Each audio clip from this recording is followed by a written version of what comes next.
பெண்களுக்கான மற்ற பலன்கள். கால்கள். இடப்பாதம் குடும்பத்தை சிறப்பாய் நிர்வாகம் செய்வார்கள். வலப்பாதம் நல்ல கணவர் அமைவார். முழங்கால் ஓரளவு வசதியாய் வாழ்வார்கள். இடது முழங்கால் புத்தி கூர்மை தன்னம்பிக்கை உடையவர்கள். வலது முழங்கால் மற்றவர்களை அடக்கியாள விரும்புவார்கள். கால் முட்டி எதிர்பார்ப்பதை விட அதிக வசதியுடன் வாழ்வார்கள். இடது கால் முட்டி வீட்டையும் சுற்றுப்புறத்தையும் சுத்தமாய் வைத்துக் கொள்வார்கள். வலது கால் முட்டி பணத்துக்காக மற்றவர்களை ஏமாற்றவும் தயங்க மாட்டார்கள்.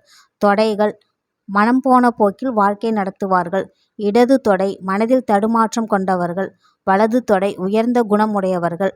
புட்டங்கள் சுகபோக வாழ்க்கையும் எதையும் சாதிக்கும் வல்லமையும் கொண்டவராக இருப்பார்கள். பாதங்கள் ஆச்சார அனுஷ்டானம் உடையவர்கள்.